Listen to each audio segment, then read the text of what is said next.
Hi class, I thought I would practice recording videos by going through your quiz number 4 solutions for you. So let's do that. So you had 15 minutes to do this quiz. Many people were able to finish it within the 15 minutes. Some people took a bit longer. That's okay. Let's see what the answers were.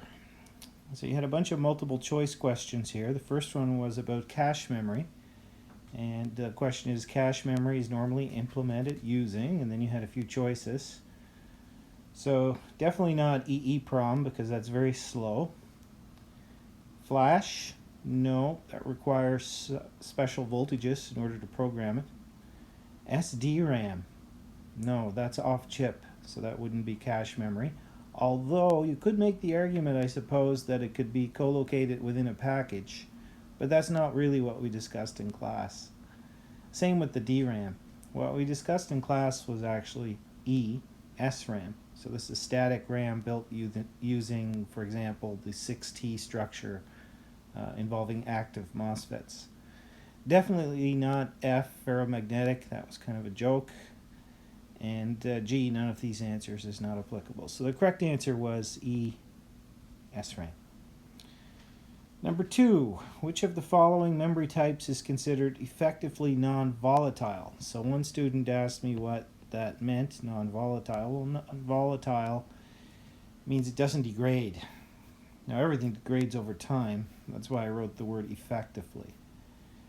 And the one that doesn't degrade when the power is removed, for example, is the programmable ROM, or the EEPROM, which was the only one applicable out of those answers.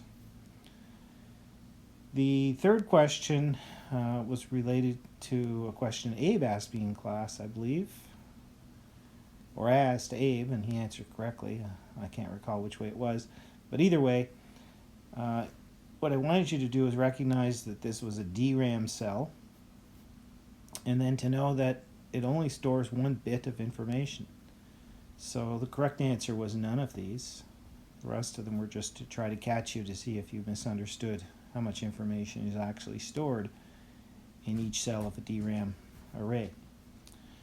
Question 4. Examine the figure below. The diagram shows this kind of well, it could be done 2 ways. Either you could just recognize them from memory, and you could correctly say that these are SRAM timing diagrams, and that A is the write and B is the read. That is the correct answer.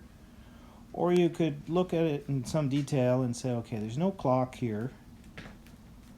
No clock, so it could be SRAM or DRAM. No, DRAM requires the clock. So that would tell you it's an SRAM. And then to determine whether or not it's a write or a read, you could, for example, notice the write signal on A, which would tell you that this one is a write, leaving this one to be the read. Okay?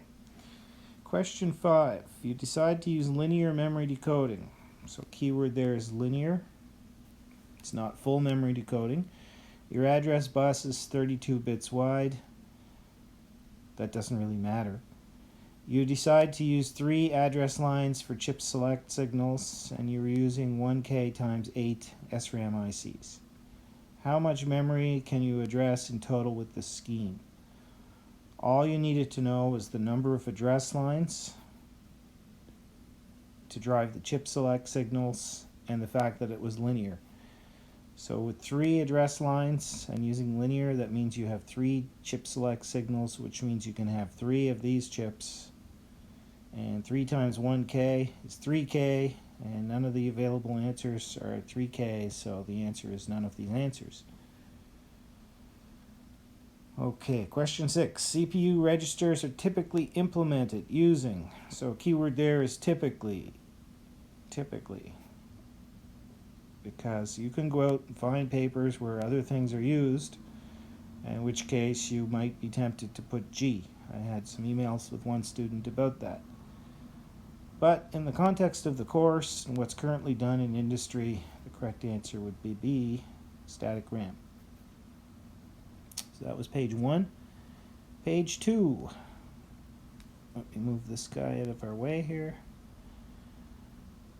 So let's see what we have. The figure below shows full memory address decoding. Fill in the required memory address range, start and end, used by the SRAM modules marked A and B. You can use the table for your calculations. It will not be marked. Only the final answers in the boxes will be marked.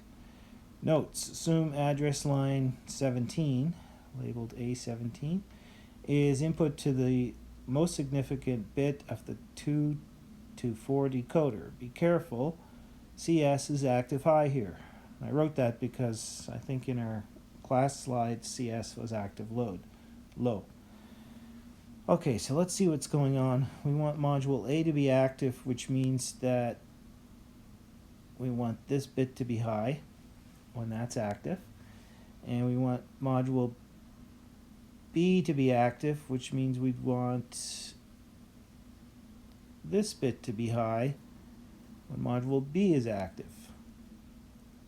So then we have to think, okay, what would make the output high? What inputs on line 17 and 16 would make output 0 high? Well, for that 2 to 4 decoder, the input would be 0, 0. So that is these two. To get output 2 high, we have to put in the number 2 on line 17 and 16. And this is binary 2. So that's where those came from. Then for the address range, to get the full 64K, we would range from zeros, all zeros, to all ones. Now why is that 64K? That's 64K because we have 16 bits here to address the 64K RAM. 2 to the 16 is equal to 64K. It's actually 65536 bytes or addresses.